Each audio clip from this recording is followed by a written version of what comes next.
The war in Ukraine may finally be coming to an end.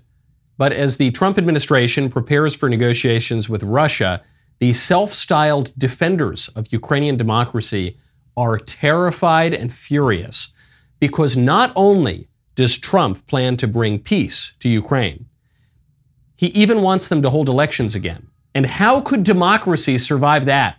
I'm Michael Knowles. This is The Michael Knowles Show.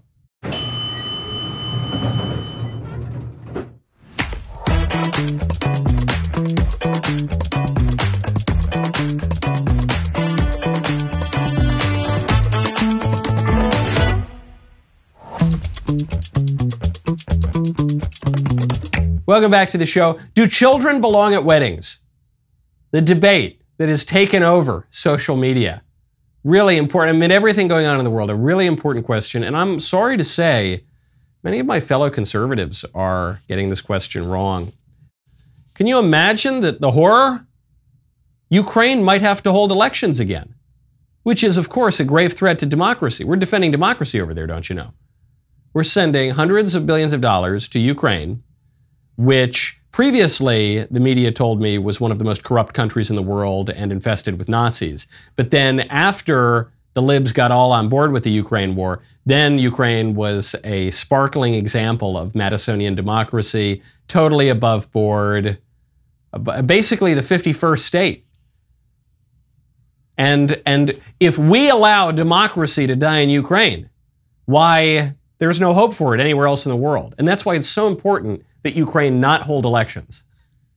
You know, Ukraine was supposed to hold elections a year ago, last spring, and they didn't do it. And President Trump is not pulling any punches here. So Newsweek reports, there are concerns that the Ukrainian president could be voted out of office if the country holds an election. Yeah, right, that might happen, because that's what democracy does. And of course, I don't even want to rehash it. It's become trite and cliche at this point to observe that the libs don't really care about democracy. They care about liberalism and leftism and progressivism. So when the people vote against liberalism and leftism and progressivism, they say it's a threat to democracy, even though that's an incoherent statement. Now, Zelensky's not doing himself any favors. Zelensky just came out. He said, unfortunately, President Trump, I have great respect for him as a leader of a nation, that we have great respect for the American people who always support us, unfortunately lives in this disinformation space. So there, I'll take out that parenthetical winding nonsense. He says, unfortunately, President Trump, unfortunately, lives in this disinformation space. Translation from the Ukrainian. He's calling Trump a dummy. He's saying Trump doesn't understand the reality. He's a stooge for propaganda from the Russians. Trump is a stooge. He doesn't know the real facts on the ground in Ukraine. He's ignorant. He believes a lot of things that are not so. Trump, as you might imagine, punched back. We have a situation where we haven't had elections in Ukraine, where we have martial law, or essentially martial law in Ukraine, where the leader in Ukraine, I mean, I hate to say it, but he's down at 4% approval rating. You have leadership, and I like him personally. He's fine. But I don't care about personally. I care about getting the job done. You have leadership now that's allowed a war to go on that should have never even happened. That's right. Part of the problem here has been leadership. And I don't want to throw all the blame on Zelensky. He doesn't deserve all the blame. In fact, I'm much more inclined to blame Joe Biden because the war broke out on his watch. And frankly, Joe Biden invited the war. He literally invited the war. People forget this. He said, if it's only a minor incursion by Russia into Ukraine, it's no big deal. So, but we have a leadership problem, okay? And it is not irrational for the Ukrainians to want to pick a new leader. At the very least, they should have that right, shouldn't they? Isn't that what this fight over democracy is all about? Now, Trump went a little further on Truth Social. He said, a dictator without elections, Zelensky better move fast or he's not going to have a country left. In the meantime, we are successfully negotiating an end to the war with Russia, something all admit only Trump and the Trump administration can do. So the left is going to twist this. But what is he saying here? He says, if Zelensky doesn't move fast, he's not going to have a country left. That's not a threat from Trump. Trump isn't saying, I'm going to give your country away. That's an observation of what this war is doing to Ukraine. If Zelensky does not resolve this war, there is not going to be much of Ukraine left to defend, because the U.S. grand strategy here, pushed by the liberal elites all the way up to Joe Biden, has been to keep the Ukraine war going as long as possible in order to degrade the Russian military. Degrade the Russian military is a euphemism for killing as many Russians as possible. And, in fairness, from the foreign policy grand strategy standpoint, the way that all the elite geniuses in Washington, D.C. are looking at it is they're saying, look, we can kill a lot, hundreds of thousands of Russian soldiers. Russia has military weapons pointed at us, has ICBMs pointed at us. So, they're an adversary for many decades now. We can kill a ton of Russians, and we don't even need to risk our lives for it, because the Ukrainians are going to do it for us. So the cost of degrading the Russian military, slaughtering all the Russians, is going to be an entire generation of Ukrainians. But the small price for us to pay, we don't really care that much. So we're going to keep this war going as long as possible. It's not going to help Ukraine really in the long run, but at the very least it's going to hurt Russia, and indirectly that's going to help the United States. That is the grand strategy. That is the philosophy on the war in Ukraine. Some people are going to say, yeah, heck yeah, that's right, let's go for it. Some people are going to say that's kind of ghastly, and that might not actually fulfill the criteria requisite for a just war. And actually, maybe blessed are the peacemakers. And actually, maybe President Trump should wind this thing down now. But the one thing I can tell you, whatever you want to say about elections during wartime, whatever you want to say about this potential peace deal as it's shaping up, Zelensky, in my view, has just proven that he deserves to be voted out of office. Because he just did one of the stupidest things a leader of Ukraine could do, namely pick a fight with Donald Trump in public. The only reason that this war is still going on is because the U.S. has been bankrolling it. This war would have been over in about 2 weeks had the U.S. not backed Ukraine. And this guy is going to now turn to the leader of the free world, to the guy leading the country that is the whole reason that Zelensky is still in power, and he's going to call him a dummy? Donald Trump, who has been known to hold a grudge or two? For that political incompetence alone, Zelensky probably should not be running Ukraine anymore. But he is blowing it left, right, and center. We'll get to that in a second. First, I want to talk to you about Done with Debt. Go to donewithdebt.com. Do you wish that you could have jumped into last year's stock market boom? I get it. When credit card bills and debt are piling up, investing feels impossible. Here's some good news. Done with Debt. Done with Debt has your back with a fresh approach to tackling these money headaches. Their team of negotiators and legal experts will go to bat for you, working directly with credit card companies and lenders to slash your bills, wipe out interest charges, and get rid of those pesky late fees and penalties. They've got a proven track record of putting more money back in people's pockets, money you could use to start building that investment portfolio that you've been dreaming about. Think about it. Instead of watching your hard-earned cash disappear into minimum payments, you could finally start growing your wealth. Go to Done with Debt. They help turn that crushing debt into financial freedom. Some of their strategies are time-sensitive. Do not wait. Right now, get the life you deserve. donewithdebt.com. Talk to one of their strategists. It is free. donewithdebt.com. Last bit on Zelensky. This is crazy to me. Zelensky comes out and he says that he will not accept a peace proposal that is negotiated between the United States and Russia. Thing that President Trump said this week. He did not say yes when he was asked if he sees Ukraine as an equal member in the peace process. He did say later that Ukraine would have a seat at the table. Have you been given any assurances that Ukraine will have an equal seat at the negotiating table? So I will never accept any decisions between the United States and Russia about Ukraine. Never. And our people, never. And our adults and children and everybody. It can't be so. This is the war in Ukraine against us, and it's our human losses. And we are thankful for all the support, unity between USA, in USA, around Ukraine support, bipartisan unity, bipartisan support. We're thankful for all of this, but there is no any leader in the world who can really make a deal with Putin without us, about us. That isn't true. I have sympathy for the Ukrainians. I don't have any soft spot for Putin invading another country. But this peace will be negotiated by the United States. In fact, I go further. The United States is the only country that can negotiate this peace. Ukraine has very little to do with it at the level of diplomacy and peace, because the war in Ukraine is a proxy war between the United States and Russia. Full stop. He who pays the piper calls the tune. That's that. That's politics, okay?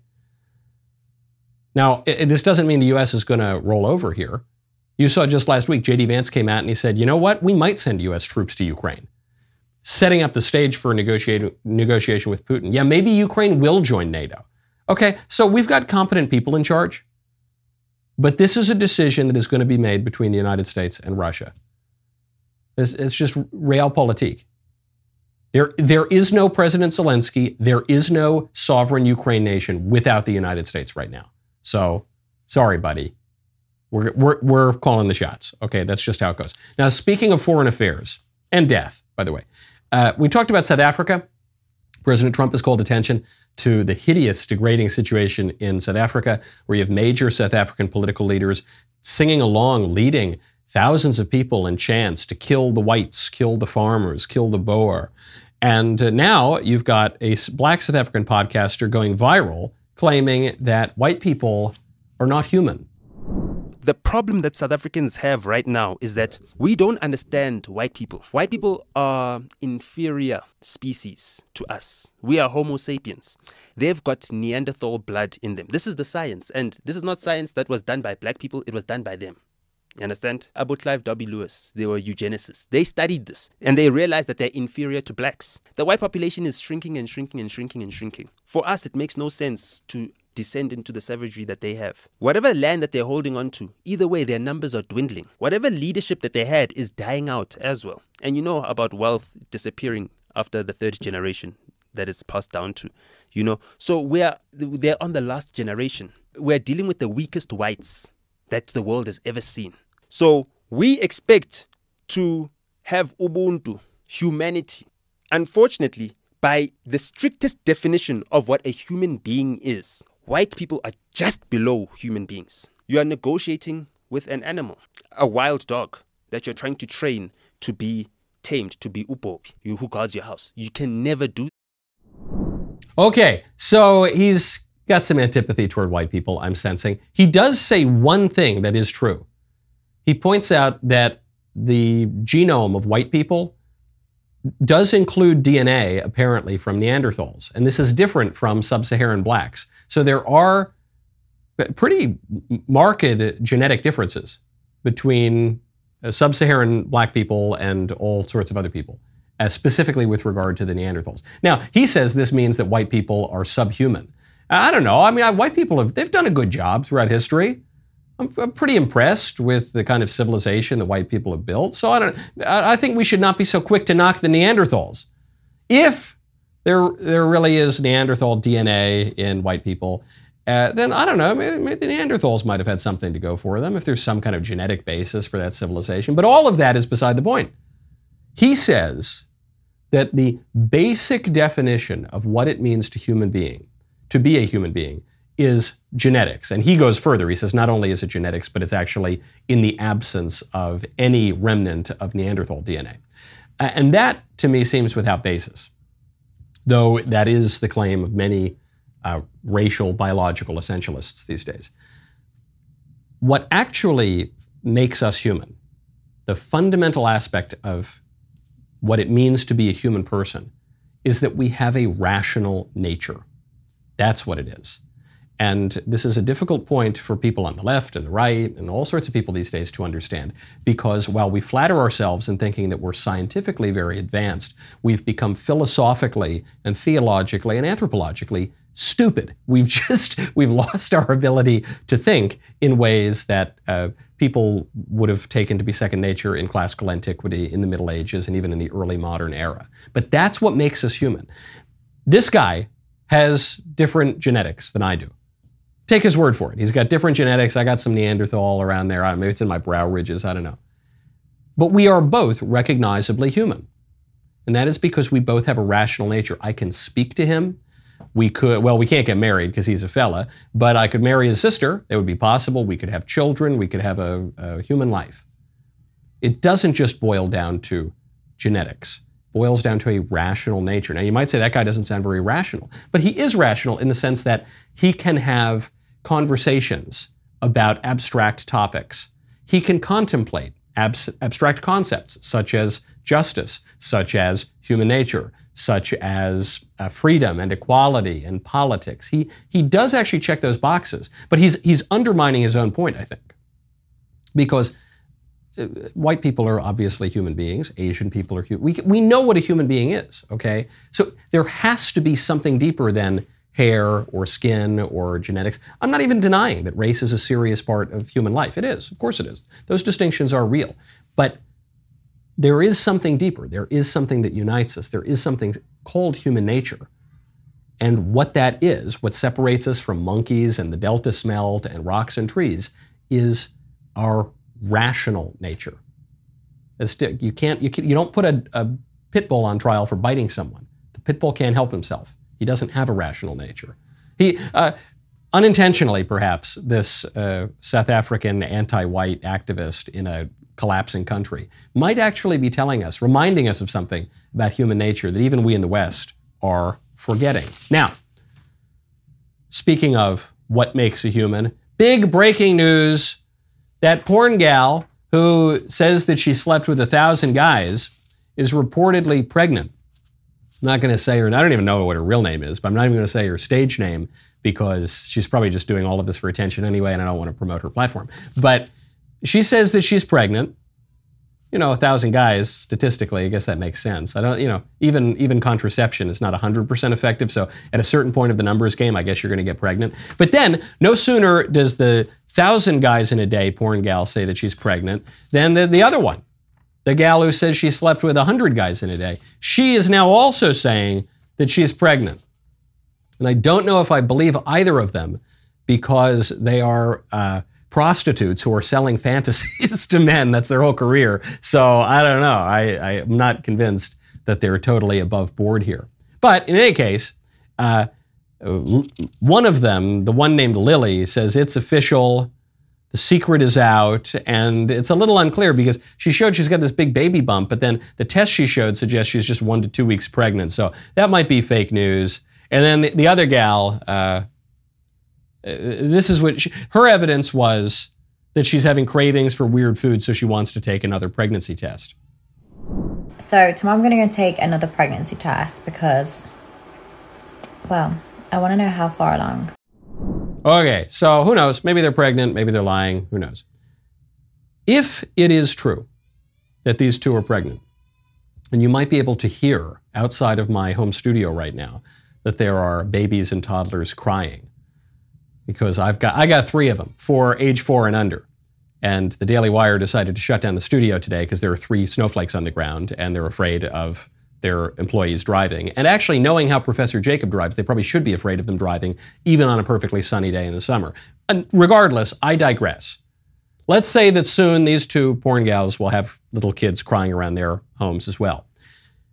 It is possible to celebrate children without affirming all means of producing children. Children are always a good. I was talking about this yesterday when we were bringing up IVF and the in vitro fertilization executive order. Children are always good, but that doesn't mean that all ways of producing children are good. IVF is not morally defensible. Rape, you can produce a child through rape. No one's going to be defending rape. Going further, producing a child out of wedlock. That's not good. It's not good for the child. You should not endeavor to do that. It is better to have a child out of wedlock than to murder the child through abortion, but that doesn't mean that it's good to have a child out of wedlock. Doesn't mean that it's good to sleep with 1,000 people in a day or 100 people in a day or really anyone outside of marriage. And we can be very clear about that, okay? Good, kids are good, but not all the means of procuring children are good. Going to the IVF store, if you're a single person, and creating a child intentionally to deprive that child of a mother or father, not good. A homosexual couple going and channeling their natural desire for a child into this deeply immoral practice of intentionally creating a child to deprive him of his mother or father, not good, not good. And we need to speak very, very clearly about that. because we have this tendency in modern life to just be really nice to everyone and affirm anyone's choices, no matter how deviant or disordered. But that ain't good. Who knows? These two gals might be lying anyway. But if they are pregnant, good. Don't kill the babies. Do what you can. Make the best of a bad situation. But let's not kid ourselves here, okay? There is a better way, and we need to affirm that for everyone else. Now, I want to talk to you about Pure Talk. Go to puretalk.com/Knowles. This country was founded on freedom. Freedom from a country that forced us to buy overpriced tea, then tried blockading us when we dumped their tea into the ocean. How'd that work out? Not very well. Well, it's time to throw your overpriced big wireless contract overboard too. You do not need to pay $100 a month just to get a free phone. Pure Talk, my cell phone company, says no to inflated prices. With a qualifying plan, you can choose an iPhone 14 or a Samsung Galaxy for $0. This is for premium service on America's most dependable 5G network. I have been spreading the excellent news of Pure Talk for years now, and people ask me the same thing. They say, yeah, it's good service, but is it really good service? And I say, it is America's most dependable 5G network. Same towers, same service. And they say, yeah, but is it as good as XYZ company? I say, you're not hearing, you're not listening. You're not listening to me. It is the best service that you can get. It's just cheaper because they cut out all the bloat and the overhead and the nonsense. Get your iPhone 14 or Samsung Galaxy for $0 with a qualifying plan by going to puretalk.com/Knowles. K-N-O-W-L-E-S. You can make the switch in as little as 10 minutes. No hassle, no gimmicks, just honest to goodness wireless priced right. puretalk.com/Knowles to claim your iPhone or Galaxy from Pure Talk, America's wireless company. Go to puretalk.com/Knowles for details. Not to belabor the point on IVF, but remember yesterday I said, look, this Trump executive order, in many ways it doesn't really matter because while the order is being promoted as this great expansion of IVF, if you actually read the executive order, Trump had a press conference. He called on a staff member to come up and mention this executive order. Trump didn't even do it himself. He mentioned it in a series of two other executive orders. And all it really does is task the policy council, the Domestic Policy Council of the White House, with writing up a paper, figuring out ways that you might be able to lower the cost of IVF or expand access. But it's just like, hey, do a homework assignment. There's not necessarily teeth to it. So I'm hoping that this is just pushed to the side and slow walked to the point of being irrelevant. It checks a box for PR, but that's it because it's a relatively novel technology, but growing public opinion is turning against it as people come to understand what this really is. One of the downsides of IVF that keeps popping up, and this news story just popped up yesterday, is that people keep giving birth to the wrong babies. The scientists in the lab coats at the IVF shops keep cooking up the wrong baby in the Petri dishes and giving it to the wrong mothers. It was an error that Christina Murray calls unimaginable and every IVF patient's worst nightmare. This was never, ever a thought in my mind until it happened. Murray is suing Low Country-based Coastal Fertility Specialists, claiming the clinic transferred her the wrong embryo. The 41-page lawsuit says when she gave birth in December 2023 after undergoing IVF at Coastal Fertility, the child was African American, while Murray and the sperm donor she picked were both white. I would have strangers approach us in public and ask whose child I had. I kept his life as concealed as I could out of protection for him. After a 5-month custody battle, Murray says she was forced to give the baby to his biological parents. At a news conference, her lawyer says they're still trying to figure out how this happened and pointed to what he calls a lack of regulation.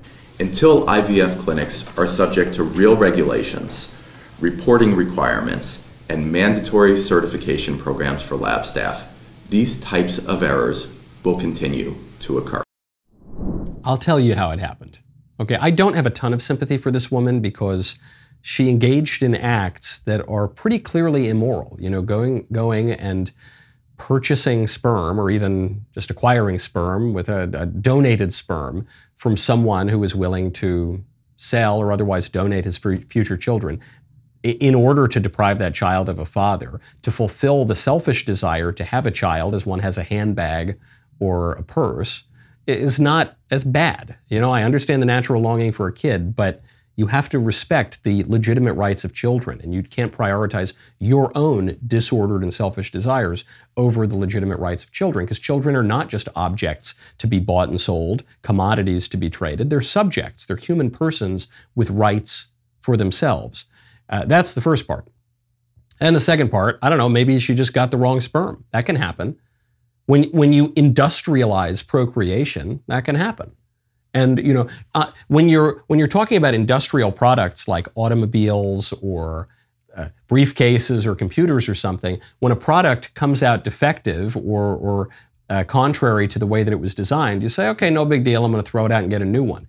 But when you treat the human person as one of those commodities, you don't just throw out the human. Well, actually you do. In the IVF industry, unfortunately, most of the people who are created as products are just thrown out. They're killed and then thrown in the trash. But it's not what you're supposed to do. That's deeply, deeply wrong.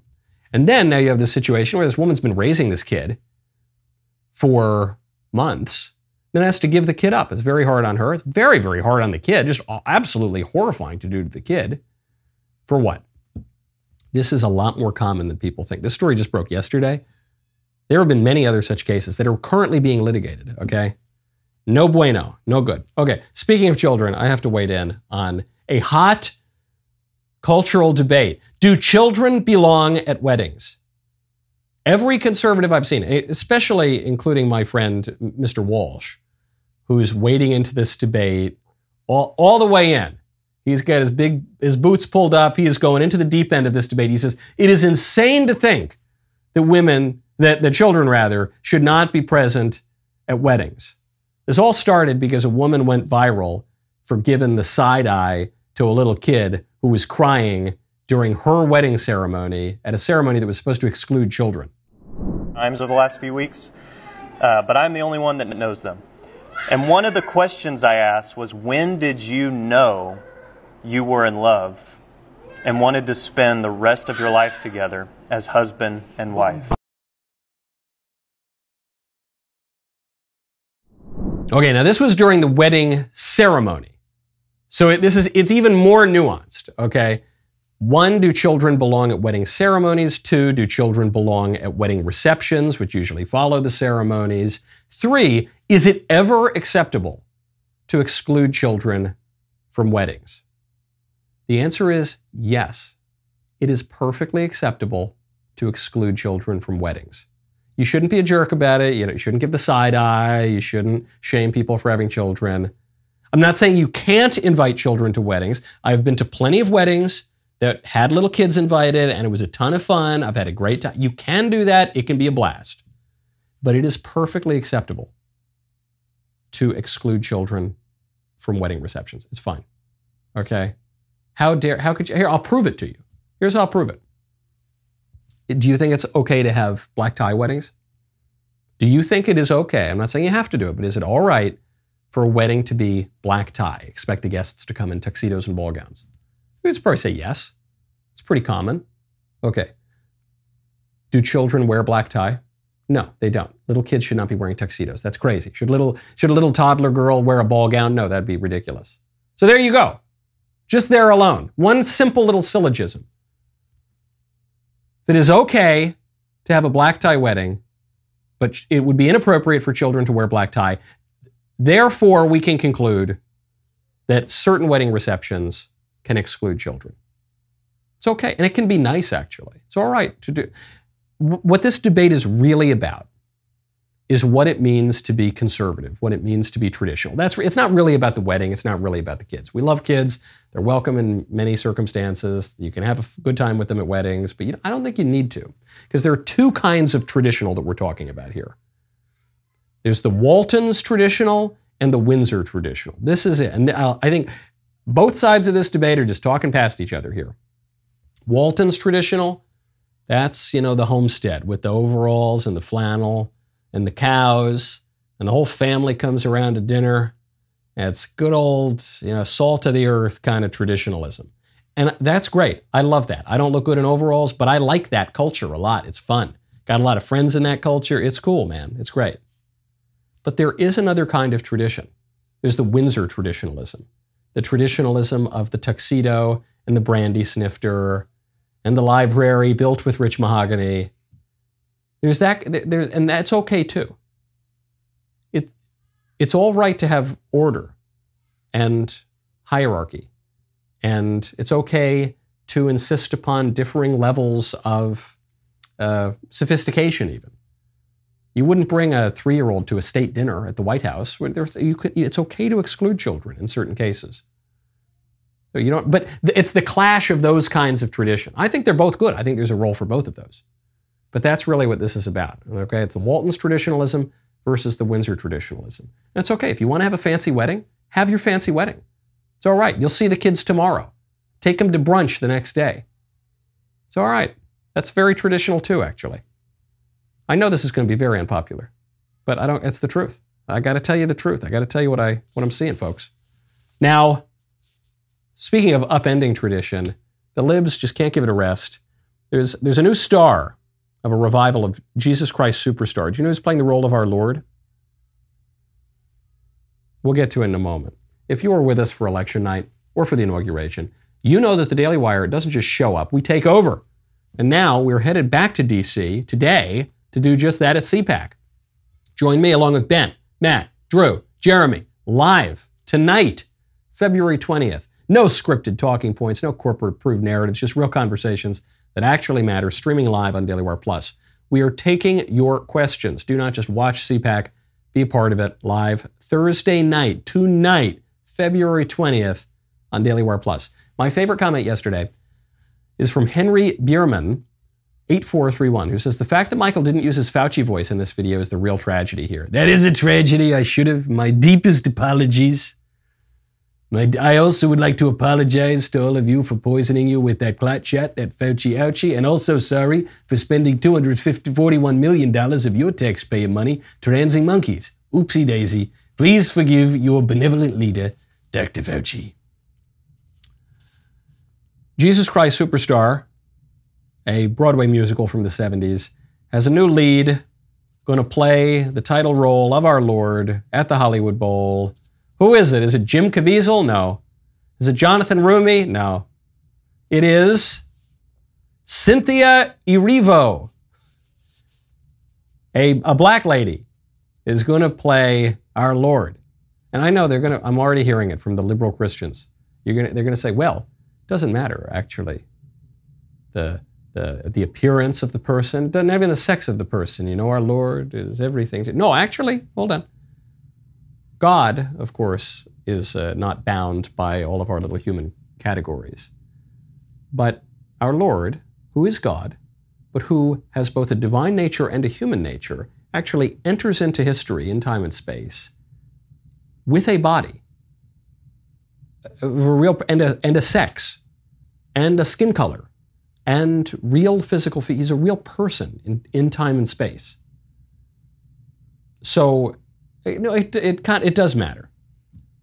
I'm waiting. I think there's going to be a revival of Spike Lee's Malcolm X, and they're going to star Jim Gaffigan. Can you wait for that? That's going to be so great, don't you think? Audiences are going to line up. I don't think they wouldn't do that. In fact, the libs in Hollywood in recent years have increasingly insisted that you cannot play any character that you do not personally identify with, that does not check off all of the criteria on your personal identity. In my youth, I was an actor. I've played all sorts of roles that are totally foreign to me. I played the devil once. I played football players. I've played U.S. soldiers. Played guys who are a little light in the loafers. I've played Hispanics. I've played all sorts of things. It's not me. I haven't just played Italian, half WASP, Irish from New York, millennial. That would be crazy. But the libs say, now, these days, if you want to play a gay guy in a movie, you have to be a gay guy. What happened to pretending? What happened to acting? No, out the window. If you want to play a trans-identifying person, you need to identify as trans. But if you want to play our Lord, you can be a black lady. It's totally fine. Doesn't make a lot of sense. So there's no consistent principle here for the left. It's just anything that would upend tradition, that would irritate normal people, they're for that. But otherwise, no rules, no rules. We play by whatever capricious rules they come up with that day. This does, though, speak to a deeper debate within the theater that's gone on for a long time. It was Bruce Dean, who formerly ran the Yale Repertory Theater, then he went up to the American Repertory Theater up by Harvard, and he got into a big fight with the guy who wrote Fences. What is his name? He's probably the founder of the modern black theater in America. Oh, anyway, his name escapes me. But he was a black playwright from St. Paul, Minnesota area. And they had this big debate over colorblind casting. Should you cast acknowledging race or not? Well, August Wilson was the black playwright. And Bruce Dean, this white liberal guy, said, yeah, colorblind casting is great. You can have colorblind casting, and you could have black people play white characters and white people play black characters, and that's all great. And it was the black guy. It was August Wilson who said, no, you can't. It's ridiculous. But maybe sometimes there can be exceptions. Denzel Washington did a great Macbeth. But, no, generally, you can't have a black lady playing our Lord. And you can't have Jim Gaffigan playing Malcolm X. And it doesn't make sense. There have to be certain limits here within the theater. But for the left, they don't care. They're really just poking buttons. That's all this is about. This is not because Cynthia Erivo went in and did a great version of an Andrew Lloyd Webber song. It's because they knew this would grab headlines and get people like me to complain about it, and I guess they succeeded. Now, speaking of Hollywood entertainers, this was really fitting. This was great.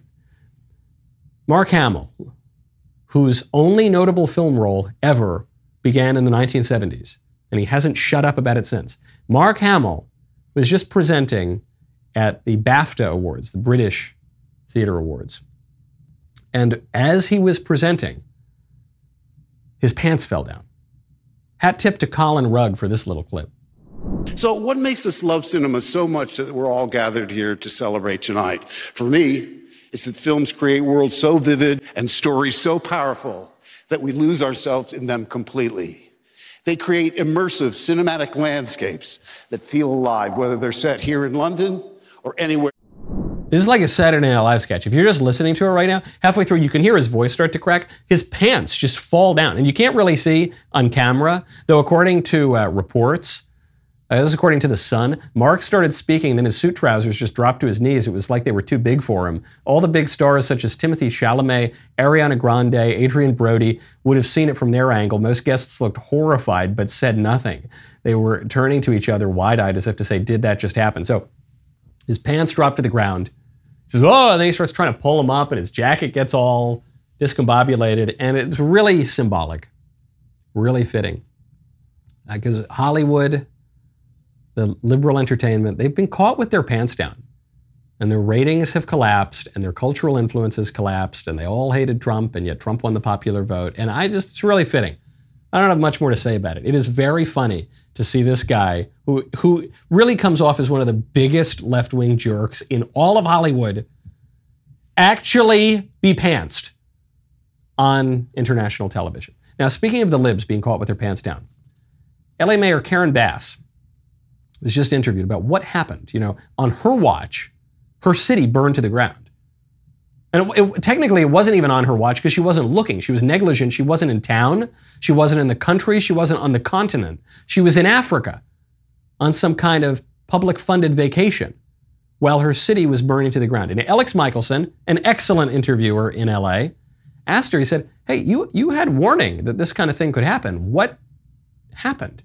We know that there was warnings about the weather before you went, and you still went. What was the thought process behind going to Ghana? So let me just tell you a couple of things.